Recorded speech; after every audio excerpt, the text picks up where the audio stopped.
want to just start by acknowledging Jeannie, Bob, and Diane for inviting us all and me into their lovely home.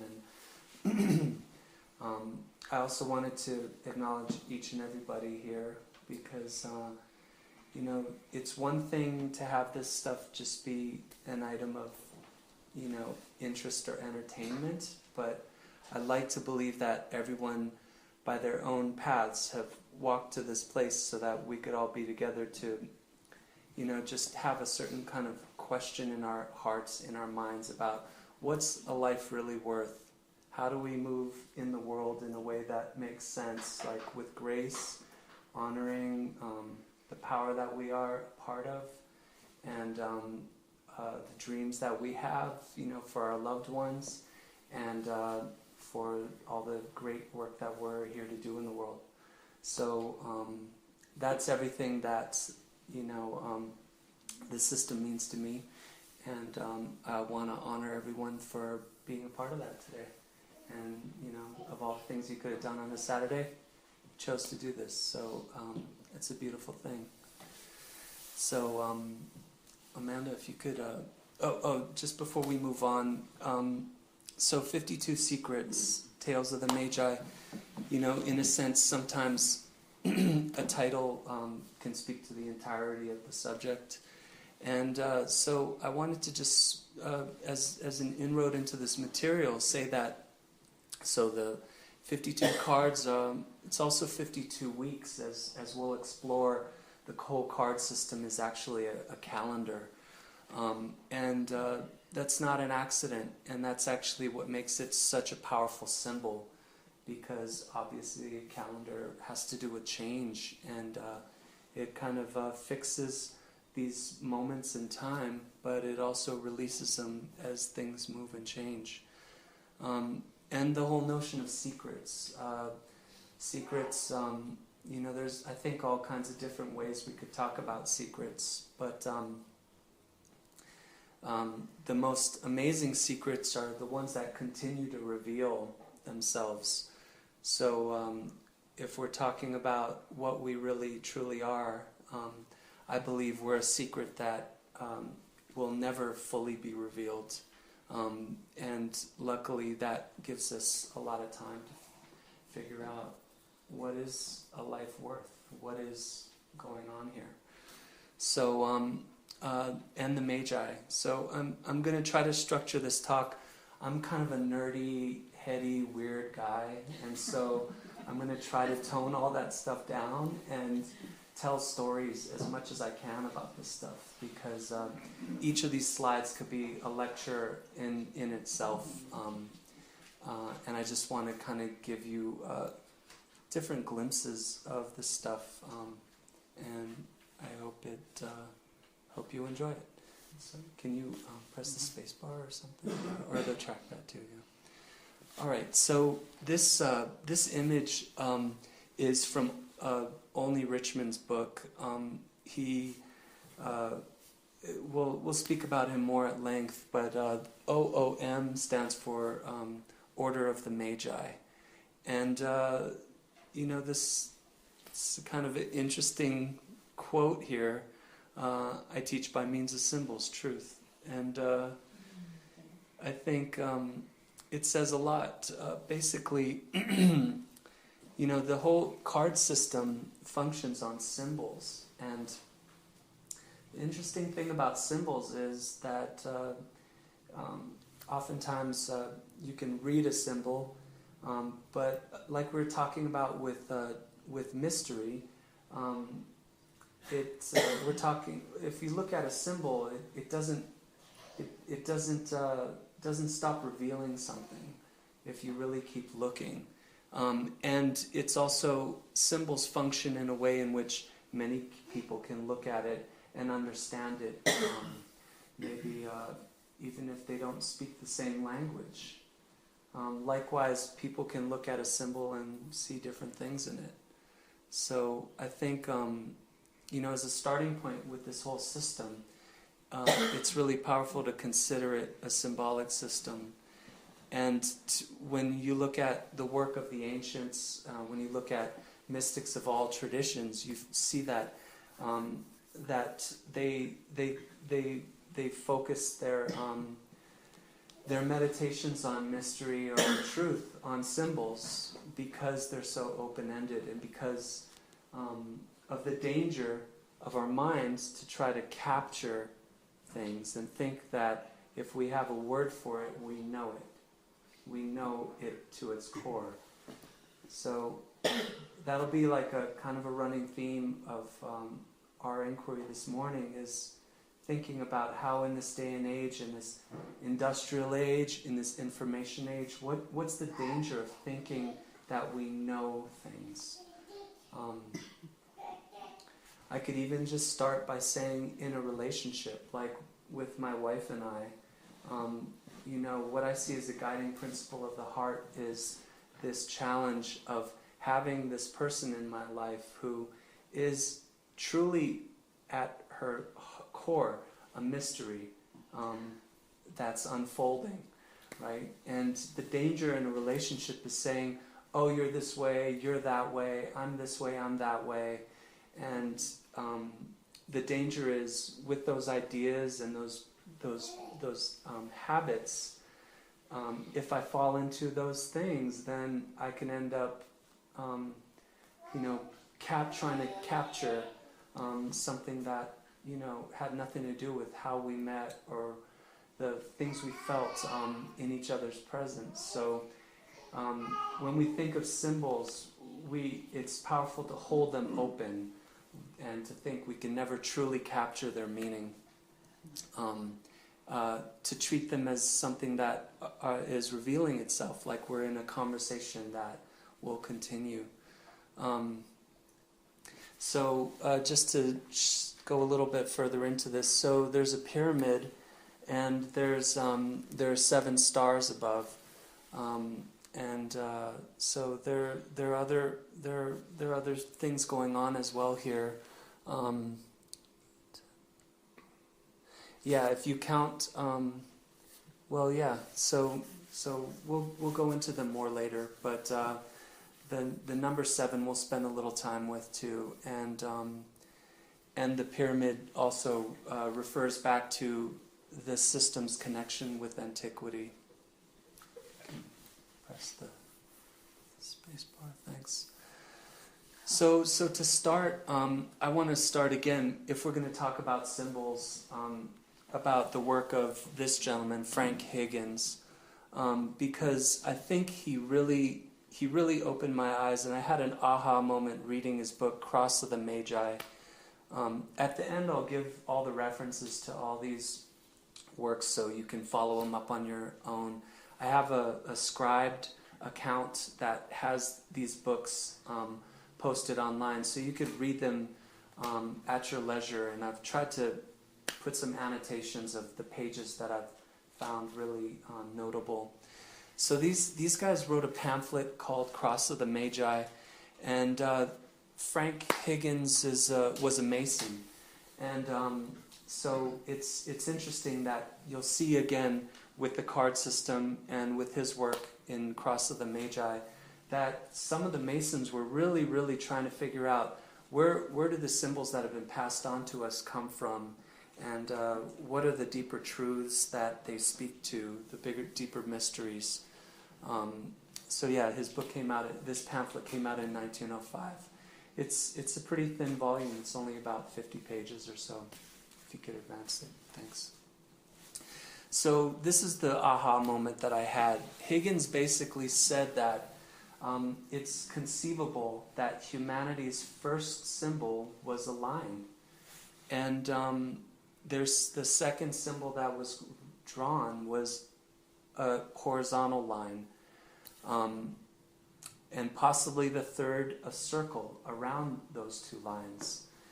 And so in this, you could consider, this, our ancestor, as like the first alchemist, the first shaman, or, one of the most prominent shamans that we could, all through different cultures and traditions see as, as a forefather. Because when you look at the symbol, it speaks to what the alchemists would say, as above, so below. The four lines could define the four directions. They also, essentially, in connecting it with the stars and with the movement of our planet, could fix the moments of the equinoxes and the solstices. So basically setting the main calendar of the year, through which so many of our life's work revolved around, knowing when the planting seasons were, when the turning the seasons were, determined life and death. But it also kind of it also, through this, the initiation of this symbol, connected humanity's inner world with that of the planet and the stars. So when we look at the spiritual traditions of the world, it's that aim, of trying to create wholeness. Where's our place, but also how do we notice patterns that connect our inner experience with that of anything and everything we can see. So I would say that this also functions in a different way when you look at, say, a medicine wheel, or if you look at the mandala principle in Buddhism or in Hinduism, because the directions connect with the elements, and they also are placeholders for everything in the phenomenal world. So can someone give an example of that? What I mean by what's the connection between fire and anything else in the world? Love. Love, right? I said exactly. blood, actually. Blood, exactly. Blood, yeah. So the blood in our bodies, the breath is wind, the spaces would be space, again, the fifth element. But bone could be like earth. So yeah, exactly. And then we could go on and say that this could be connected with a clock. So you'd have noon and midnight. You'd have dawn and dusk. So again, oftentimes east would be connected with dawn, right? That's when the sun rises. So you can start to see how a simple diagram like this is possibly, the beginning of language. And how there's, the last thing I'll say is it's kind of the beginning of magic, where our inner world was through this person's initiating movement, created an outer representation of what was going on inside that echoed everything in the world around him or her. So yeah, you could advance the slide. So I wanted to, we're kind of jumping ahead in a sense, in that this is from Olney Richmond's book, who brought this card system above ground. But I wanted to show you what I meant in the connection between, as above, so below, in relation with the cards as well. So here's our central cross. Here's the spring equinox right here, summer solstice, autumnal equinox, and that's the winter solstice right there. So there's a way in which the cards follow this cycle of the year. The heart suit fire would be in spring. The club suit wind is in summer, where everything's blooming. The wind element being like the kind of energy that flows and causes things to grow. This is the earth element, autumn, during the harvest time, up through the spades element, water. And in water you see the most phases, ice, liquid, vapor. So in a sense, through that transformation you could talk about this as an entire life as well, from birth through to death, releasing. This spade is upside down, but again, with the first spade you saw, it has a vanishing point. So too, it's almost like the way in which. I'm not going to speak on this too long. This is also from Frank Hagen's book, and it gets into much more complex stuff having to do with the ancients' insight into the calendar, into that above as above, so below stuff we were talking about before. But I just wanted to connect what we were looking at with numbers. You saw it before in a grid, but I wanted to just show you that. So this center here we have 4, right? So again, it's the 4 seasons and all that.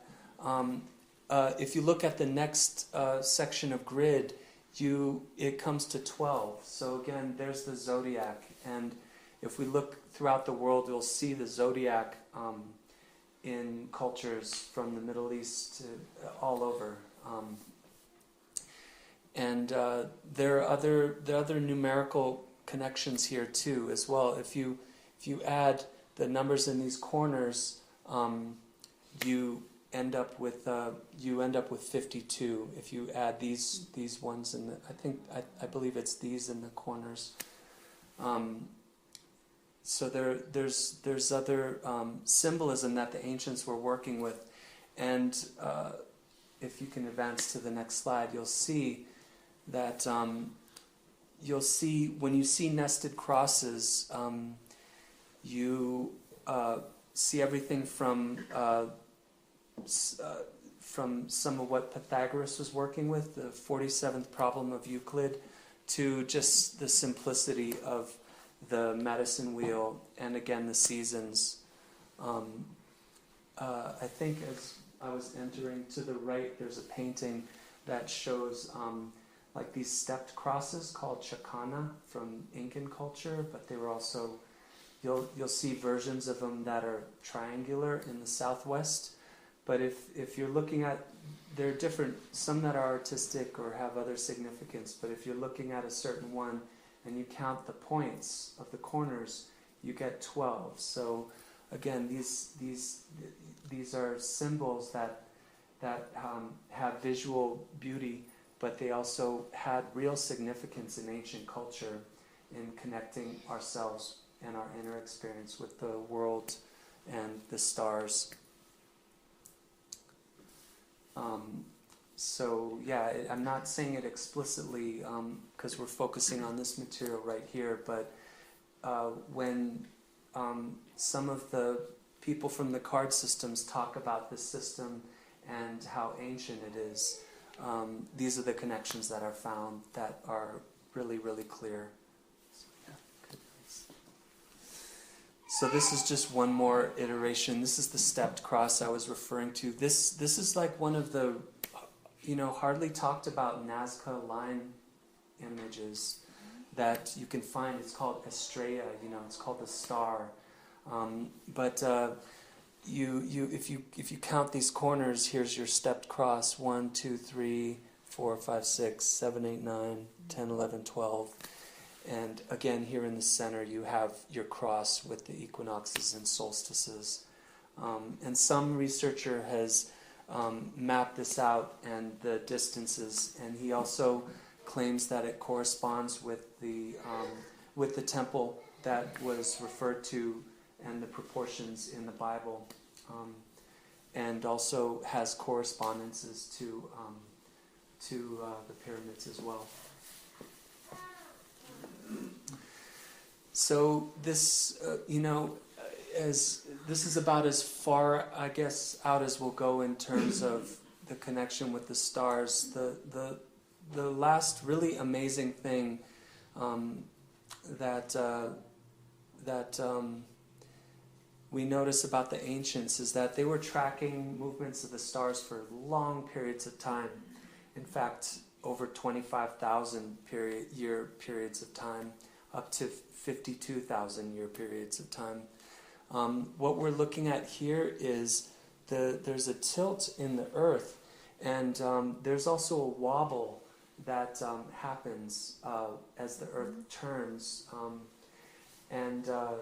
So that wobble, the way it affects the way the stars move, it actually creates this thing called the precession of the equinoxes, where the zodiac moves backwards through the sky, but very, very slowly. You know, it takes 25,000 years to move one time around. But interestingly enough, with the number 52, if you account the same position in the sky and the entire movement of the zodiac, that's a full cycle of 52,000 years. So we have the number 52 again. So this is really powerful, mysterious. Like, how do you get astronomers to keep notes about something that moves so slowly, and that they were able to track it? Are we talking inspiration, you know, from the stars speaking to them themselves? Are we talking traditions that of antiquity that have faded to a whisper or have seemingly disappeared? You know, Plato talked about this, and in other cultures we see it as well, like in the Mayan culture.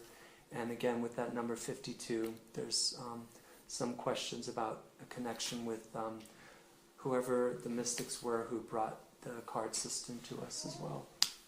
So moving on, I want to talk about Olney Richmond, and this is where the storytelling, I think, will get like have a little more continuity. This guy he put this book out. This is actually, I own a copy of this book. This is a picture of the cover of his book called The Mystic Test Book. And again, I have a copy of it online on my Scribed account, so you can read it at your leisure.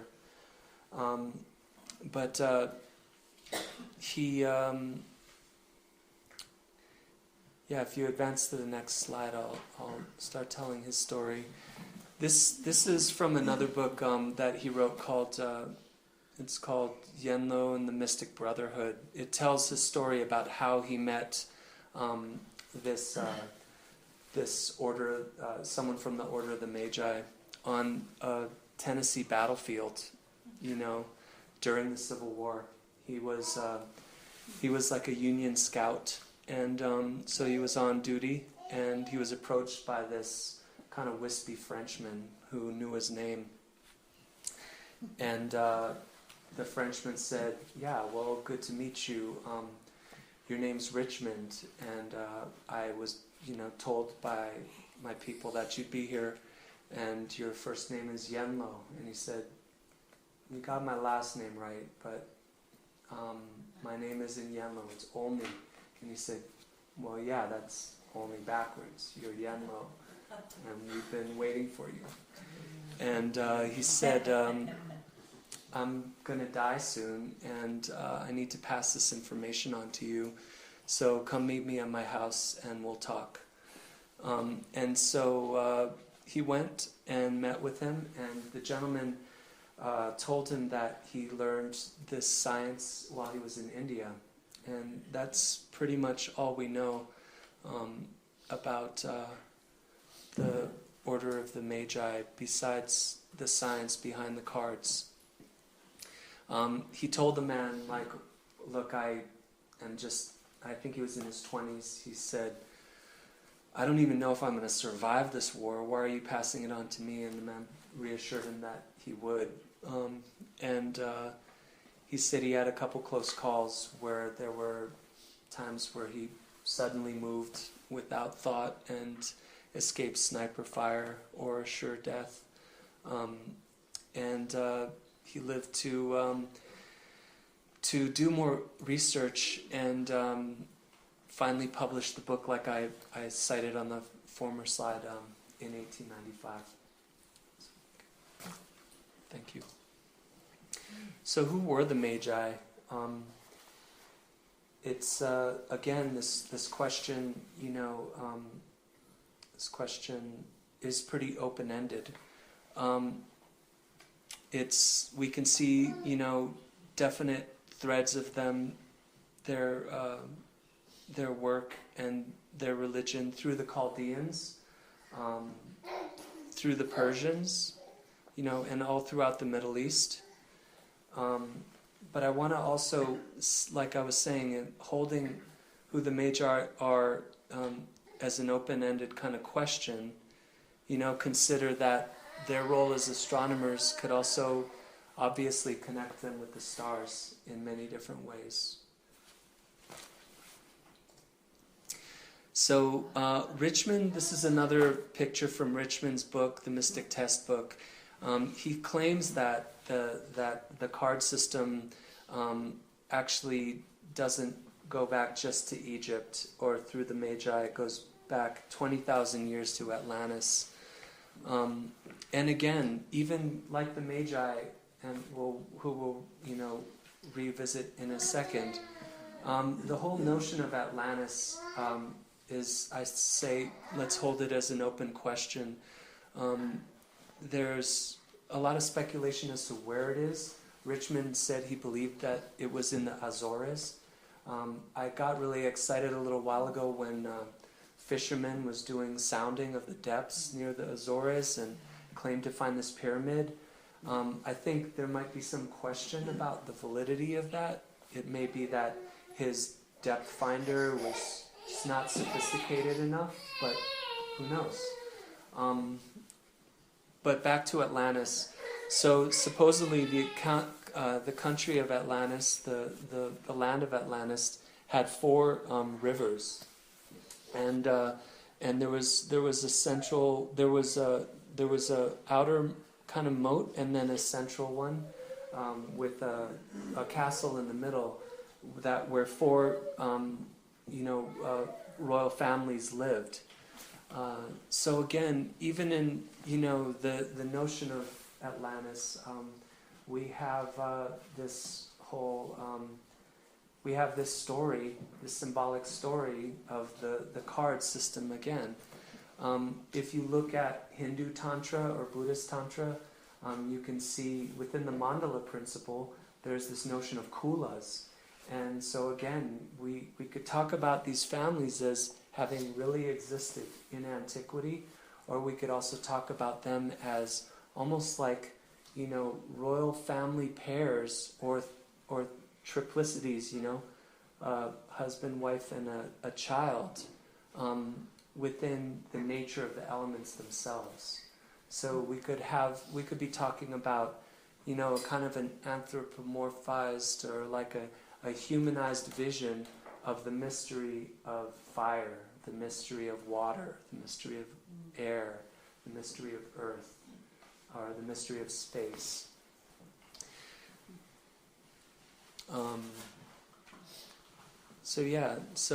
I think Plato mentioned that, it was Atlantis' excesses that were, connected with their demise, and that it happened through a cataclysm. I think it's worth mentioning again, in terms of how this work of meditating on the cards and looking at these principles of the elements, if you look at amazing cultures like, again, I have experience with the Tibetan culture, they create stupas which are built like we saw in that shaman who was drawing a cross in the sand, built on the cardinal directions, built with incredible intention, honoring the 5 elements with the intention of balancing environmental pollutants.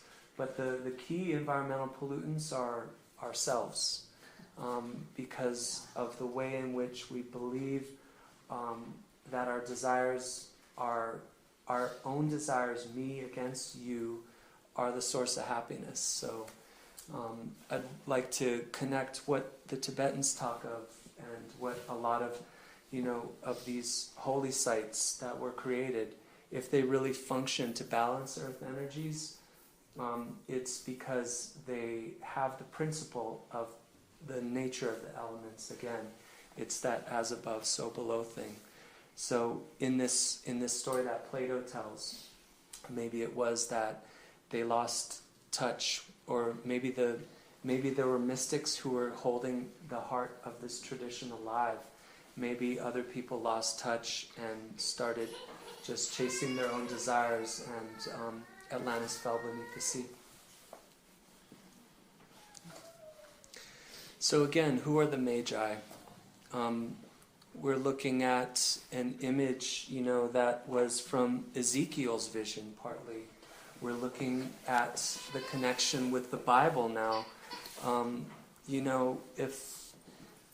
If you look at this circle, we're looking at the fixed signs of the zodiac. This is Taurus. This is what's it called? Aquarius. This would be Scorpio, and that's Leo. So once again, we have another layer of connection. When we talk about these ancient systems, we can trace it through different cultures and see that they're right there. I want to follow a couple more things that connect the Bible with this tradition as well on a mystical level. So again, like I said, who are the Magi? If we step back to a symbolic level as well, this is the insight of some people who look at one layer of meanings within the Bible as celestial and astronomical, astrological, symbolic teachings. And so what we find is during the time of the birth of Christ, when it's celebrated around the 25th, the sun, it rises, and it rises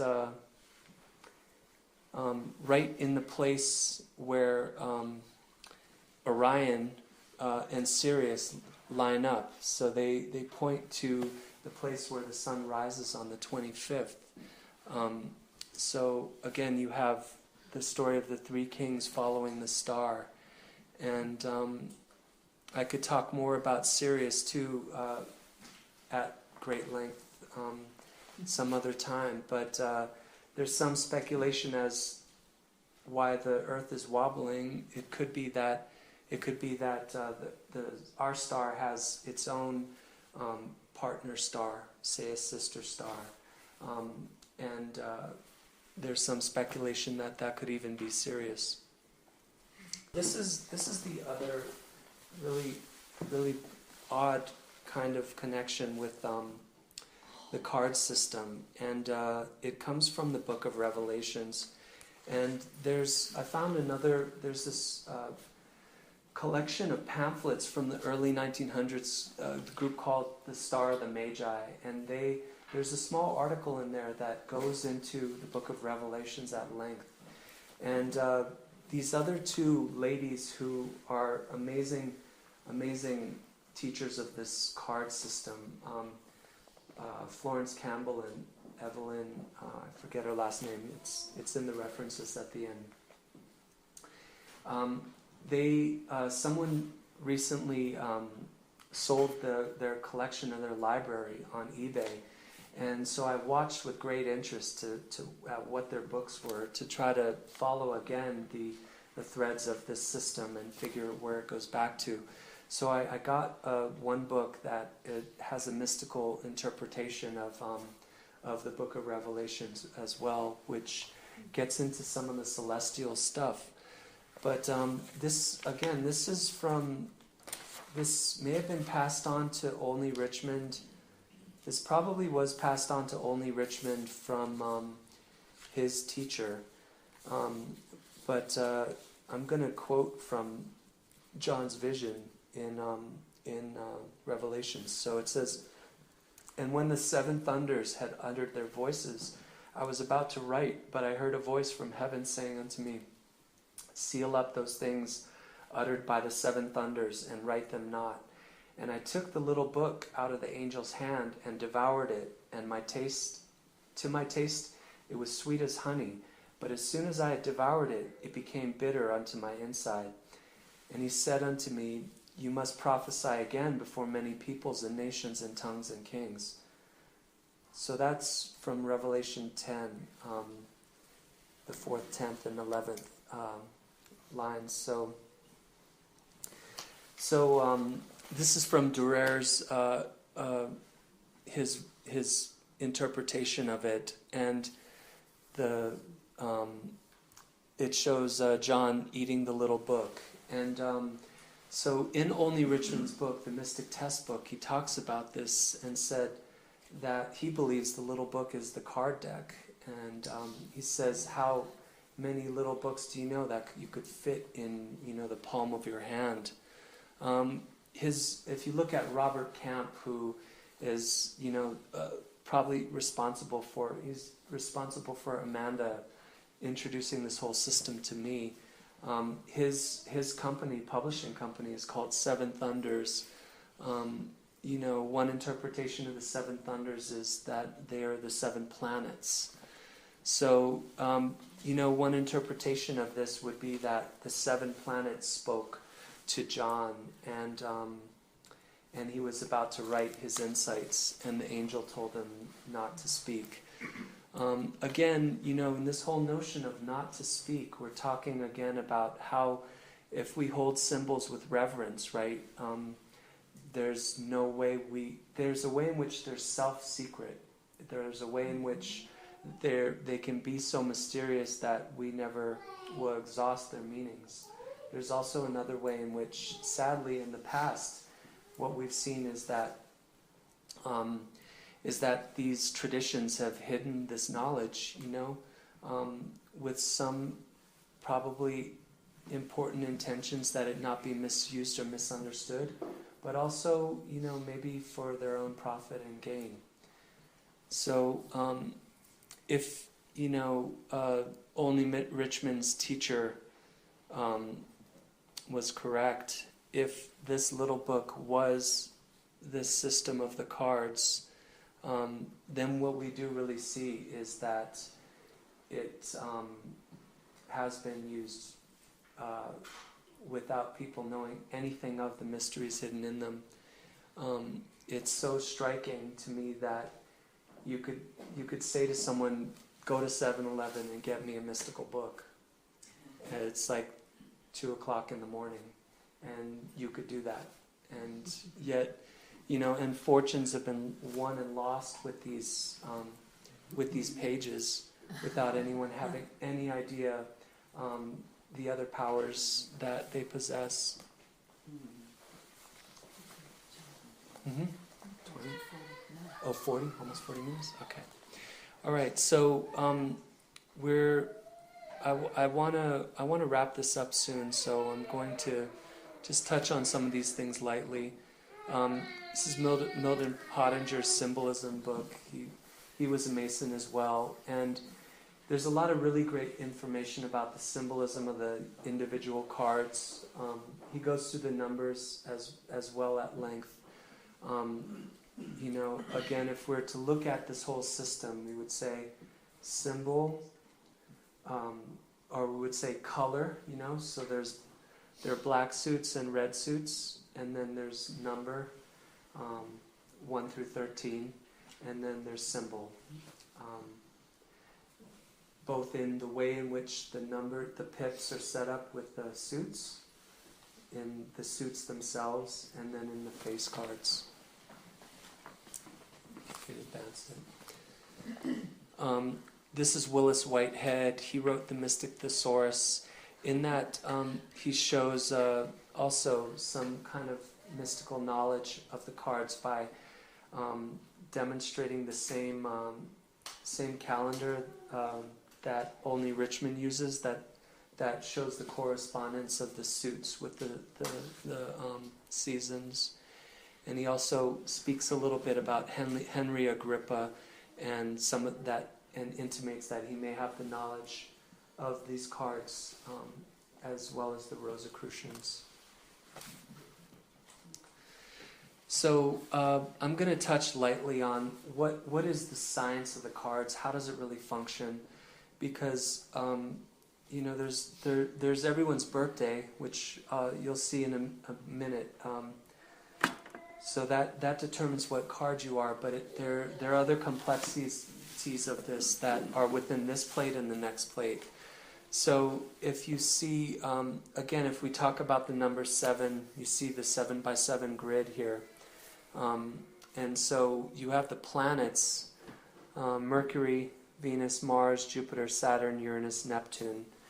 And then again at the bottom you have Mercury, Venus, Mars, Jupiter, Saturn, Uranus, Neptune.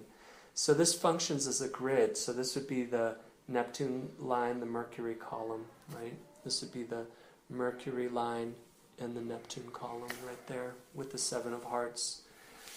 So this spirit spread, it goes from right to left, which is interesting. If it's not an affectation, then again we have this possibility that the system reaches back to antiquity. You have Chaldean language, Hebrew language, Arabic, all reads right to left. So, if I were to create a system with numbers because of our own, language, the way we write, I would naturally write it the opposite. But again, you have this as when we looked at the calendar, you have this as the main sequence of the cards. You start with the Ace of Hearts, so the heart suit, and then again in summer it goes to the club suit, and then to the diamond suit, and it finishes with the spades. You see it wraps around to the top. This is the crown line. So the way I understand this, it's almost like we're looking at a shadow of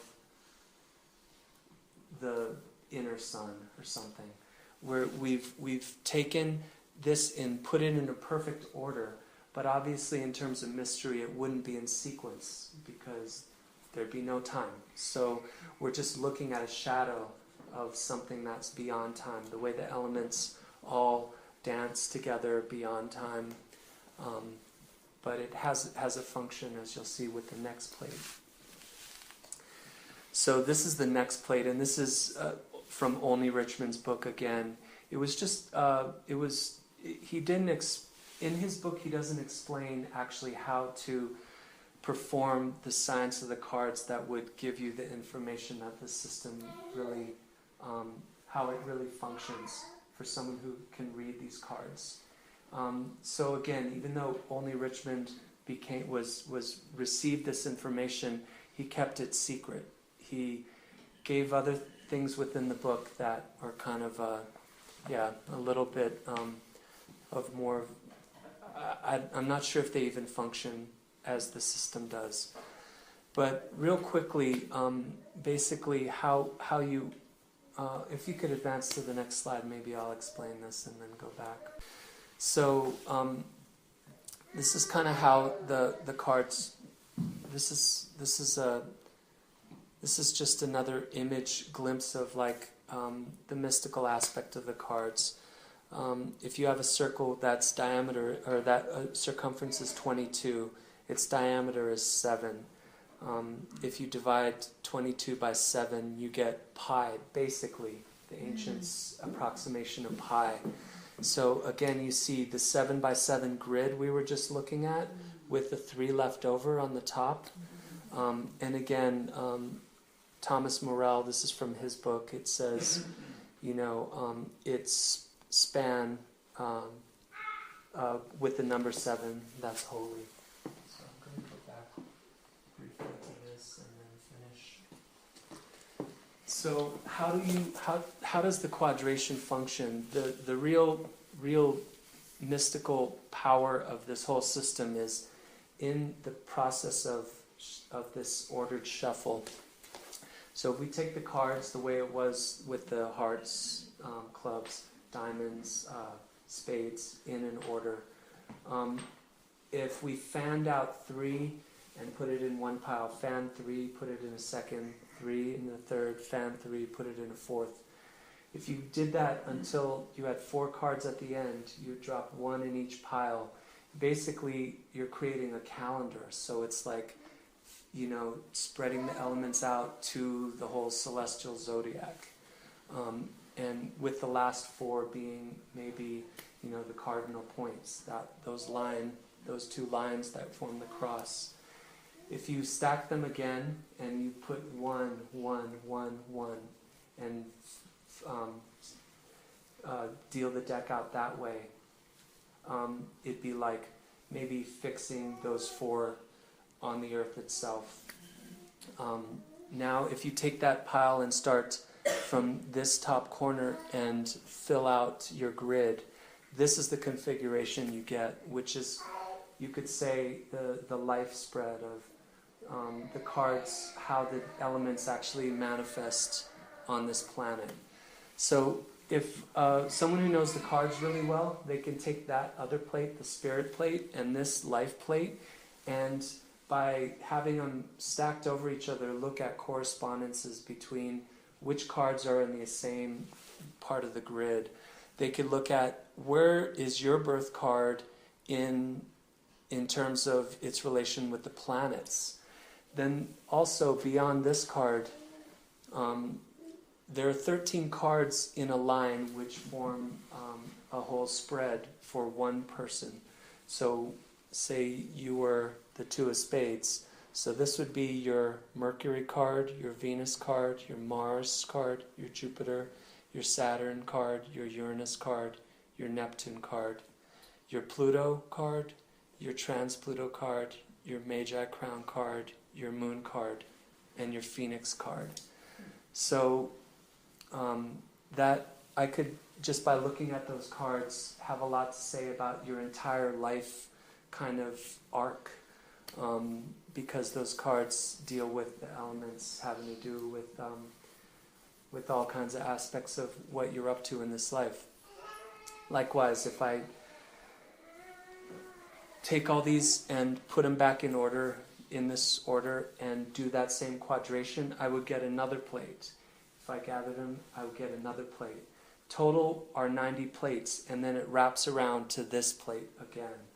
So when we're talking about cycles of time, we could talk about the plate for someone's entire life.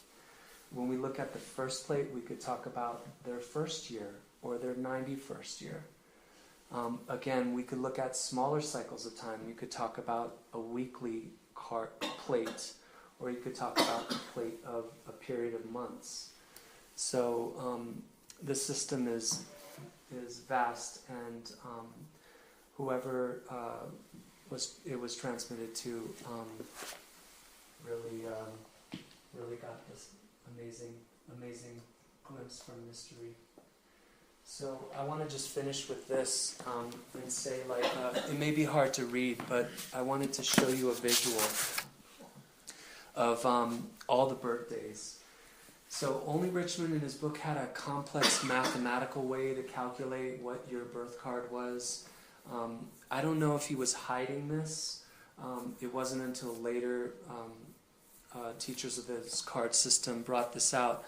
But once again, you can see, there's almost like a fractal nature to this system. It's almost like we're looking at a two-dimensional or two-dimensional linear way of looking at something that's more fractal. Just by looking at this, you can find your birth card. Oh yeah, go ahead. So once we know our birth card, Mm-hmm. like I'm 6 of diamonds, then what? Right? Well, yeah. So once you know your birth card, so there's things that the number, and then the element, have to say about the energy that you're working with in this life. And then, again, so we could just start there. And then if we looked at the spirit and the life plate, like I mentioned, those 2 plates, we could talk about major themes, just with that information. And then again, we could look at your year plate. So the age you are, the year you are in this year, we could look at that plate and then also follow those cards and see what they say specifically about those energies. This system also, you can do relationship stuff as well. So again, you could look at the spirit and life plate, and you could see your relationship with other cards, and by counting your distance from them, you would have a Mercury, Venus, Mars relationship, and on. So you can see correspondences that way as well. I'm just going to just quickly go through this so you can get kind of a flavor of the realms in which each of the suits generally have. So this would be like some guiding questions related to heart cards. And again, it could be that this is your suit, or it could be that this is a card that comes up within the spread of time that you're looking at. So there are different resonances with those. Thanks. Oh yeah, sorry. So so it says hearts. What do you want from your relationships? What does belonging mean to you? So again, it's the fire element. Thanks. So clubs, it says, what are your plans? What do you need to communicate, study to bring them to fruit? So the club suit is the wind element, so it governs thoughts and plans, ideas. Thanks. So the diamond suit, the earth element, what do you value? What do you stand on? What do you stand for? So, oftentimes card readers will just talk about the diamond suit within just the frame of money, but it's also values as well, as the earth element is the most solid element. And the spade suit, it says, what serves your spirit and your health? What work calls you to act? So, spades govern spirit, health, work, but also I would say transformation, like I mentioned before. And then the last one, I think, is the reference. That's water. Spade. Yeah, water, exactly. Yeah. So these are the references for people. If you, if I have your email, then you'll get these. This is a site I'm working on. It's still kind of young. I'm still putting it together. 52secrets.com. Again, if you are interested in looking at any of those books on your own, I have my own scribed collection, and my name is on that is Axis, and then the word Axis backwards, Axis 6A. Thomas Morell. These are kind of in order of the people that I really respect who are putting this information out there. Thomas Morell, these ladies, they're kind of both should be in the same line. Edith Randall, Florence Campbell. Their book you can find on eBay. It's kind of expensive because it's actually typeset and mimeographed. They put it out like in the 70s. So it's not so easy to find, but it's out there.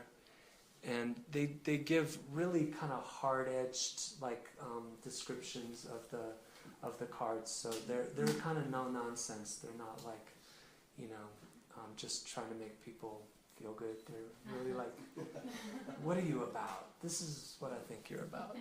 And it's cool too because they kind of make explicit what they're reading, how they're interpreting. So they were definitely great teachers of mine in. Again, when you saw the lines of, say, the Mercury line and the Venus column, how those modulate the number in the suit, like that. So they taught me a lot about that, and in their descriptions, they're explicit about that. Arnie Lane, he put out a book called What's Your Card? And again, he was in the late 70s, early 80s. Has some really, really good stuff about people's birth cards and how to do spreads. Ian McLaren Owens, this guy owns a publishing company. I think it's Samuel Weiser, maybe? Or no, it's one of the mystical publishing companies. He's their main editor. And he's really into this stuff. He has a lot of self-published stuff I have yet to really dive into. OracleCards.com, really, really interesting site. whoever put that together has been really diving into this stuff, showing connections between the cards and the Staff of Hermes and the tarot as well. And then Robert Camp, last but not least, Robert Camp. I would caution you, like his books are really great initial inroad, but I think he took so much time to try to make it accessible, and there are definitely some things missing as well.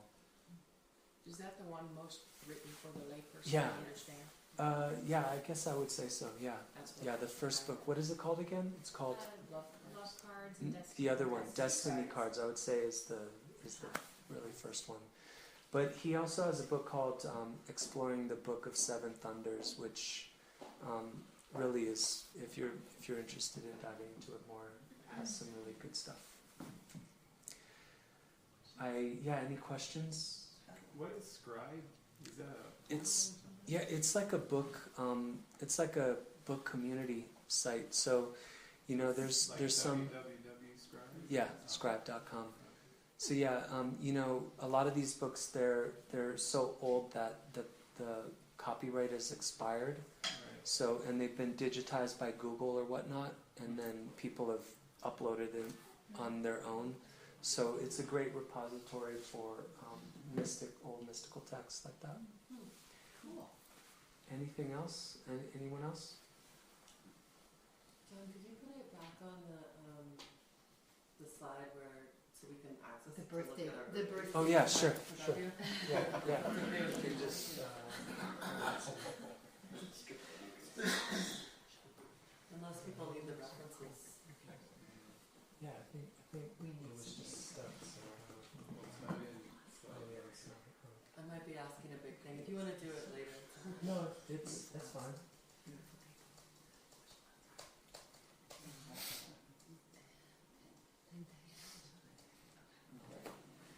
Yeah, so I'll leave this up for a while. Just ask, if you're walking around, just be careful of the projector. It's kind of on a precarious perch. But So is there automatically like meaningfulness to the number of the card? Right, Yeah. the ace. yeah, These two. yeah, that's Or right. six. So aces would be like people. Yeah, it's again if we go back to number. I didn't spend much time with number, but like one is like really about initiating something, and it's also ones can be kind of loners or self-starters or just do their own thing people. So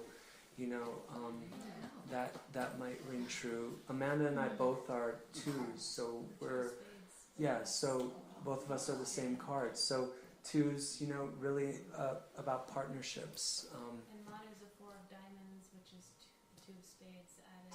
Right. Together makes a 4 of diamonds. Right. So yeah. Nicely done. Yeah, so if you look at, again, there's the sequence from 1 to 52, hearts, clubs, diamonds, spades. So if you look at the lineup, there's a numerical number, and if you had 2 of spades, you get 4 diamonds.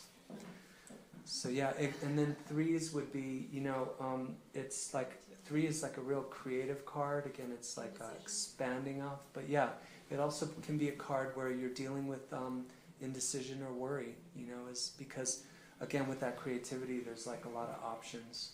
4s are really stability, but also could be stubbornness as well.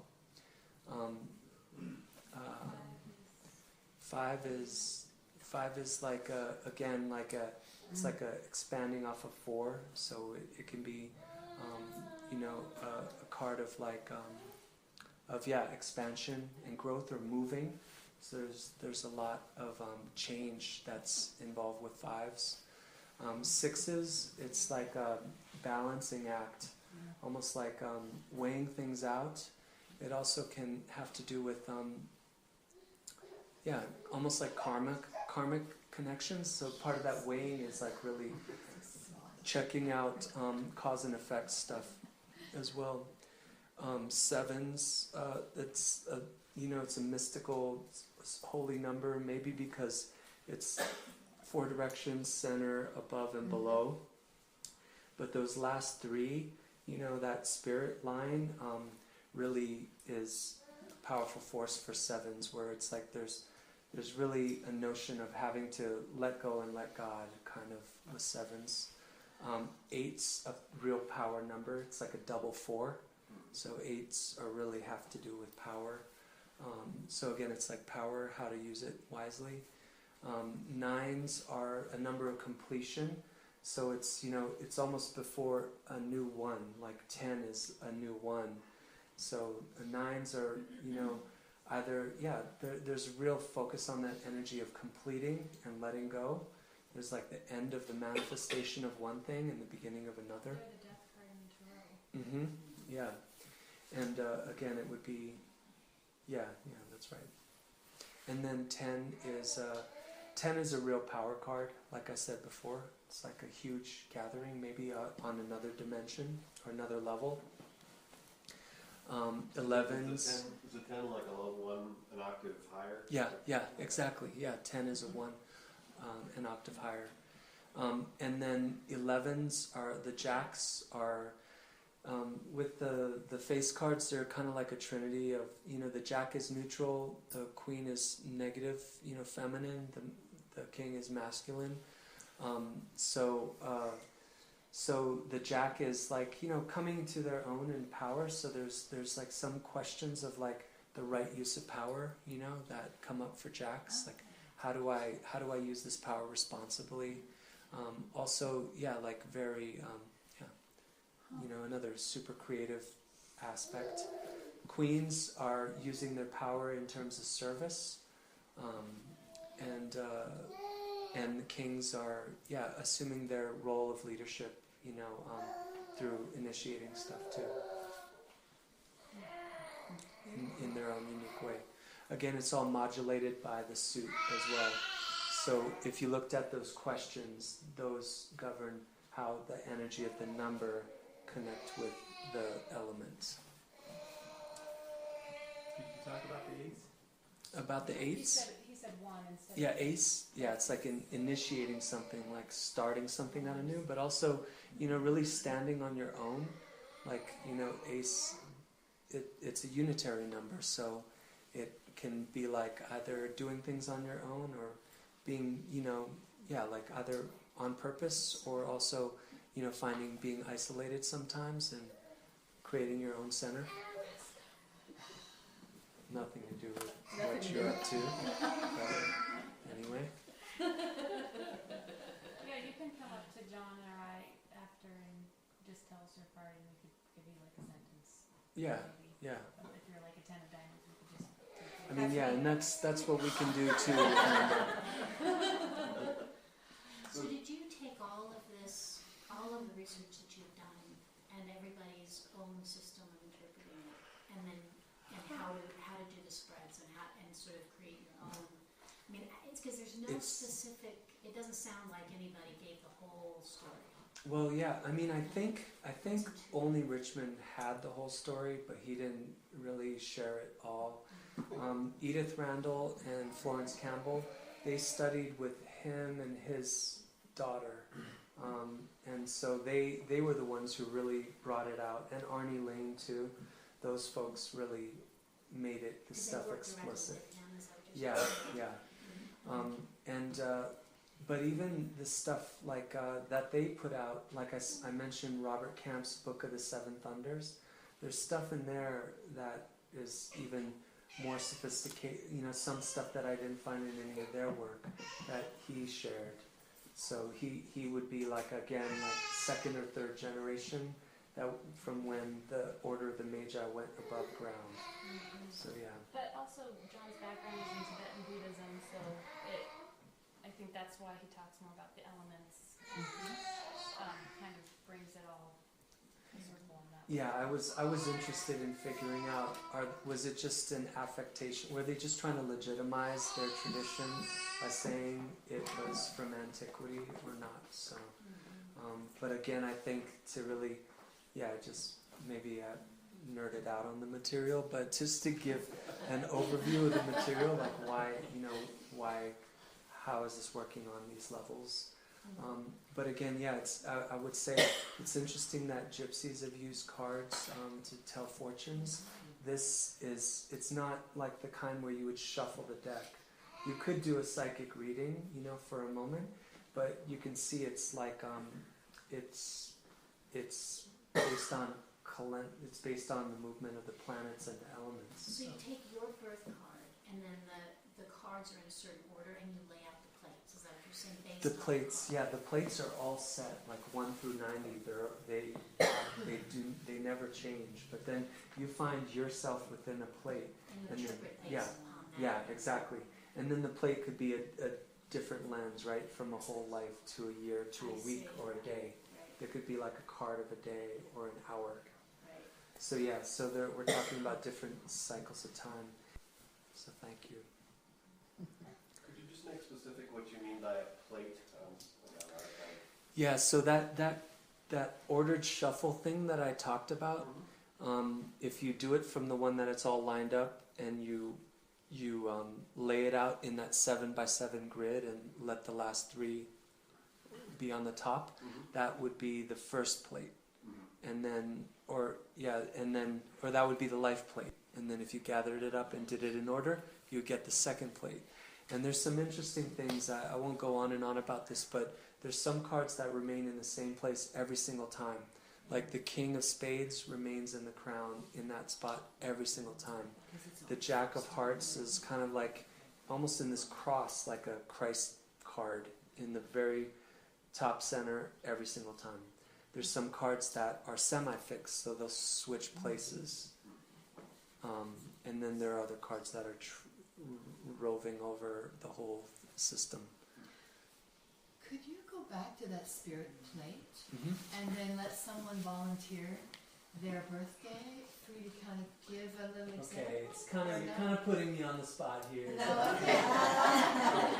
we can do a little bit of it. We'll do a little maybe. Or one. Okay. Oh, so do you know what your birth card is already from what you saw before? Or what? Someone shout out their card. Ace of Diamonds. Ace of Diamonds? Oh, that's me too. Oh, great. Okay. Okay, two for one. Okay. So yeah. So Ace of Diamonds. You folks, in the life plate, you're in the Jupiter line, in the Neptune column. Okay. So what I would say would be that there's, Jupiter always is an expansive energy. It's like it blesses kind of whatever comes into its view. So there's a way in which Ace of Diamonds people, you guys are starters. You can create stuff out of nothing just because you're aces, because like that. But also, so you're always blessed by Jupiter's influence. So whatever you move towards, it gets expanded.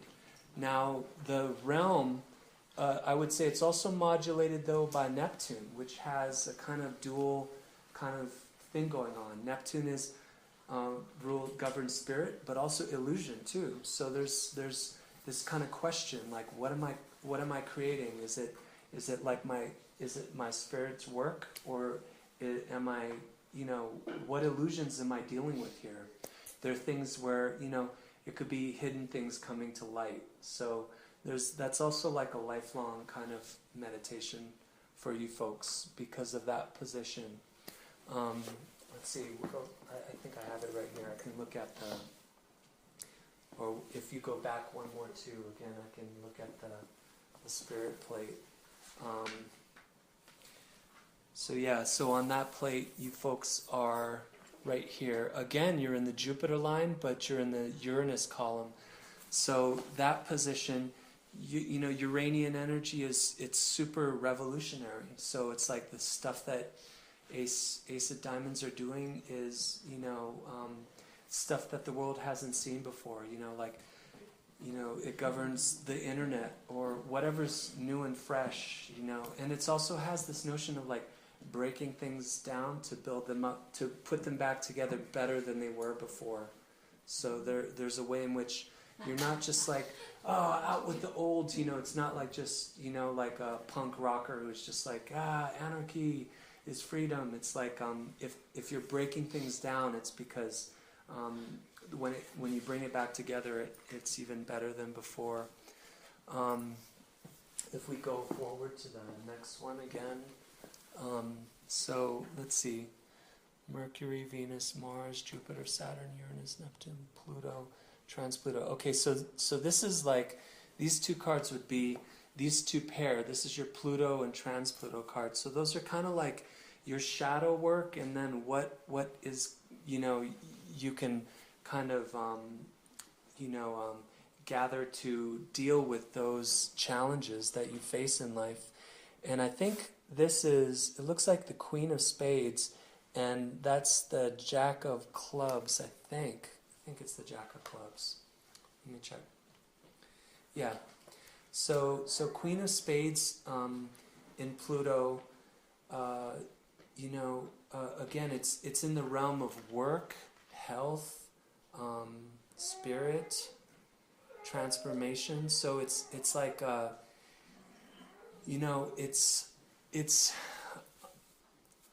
it's saying, because it's the shadow thing, and it's also like a royal, it's saying that maybe some of the challenges are having other people's opinions or work control you, is like something that really pushes your buttons, or something that you find like you have to deal with again and again. You could consider that shadow work as being the kind of momentum that it takes for you to step out on your own and do your own thing. Again, you could see the relationship between that shadow work and how aces initiate something in their own direction. They're like, okay, I'm done listening to everyone. I can do it best on my own. I'm just going to do it over here. If you could just leave me alone, I can make this happen. So maybe there's some of that going on. It's saying like, you might be tired of working for others, and that's all that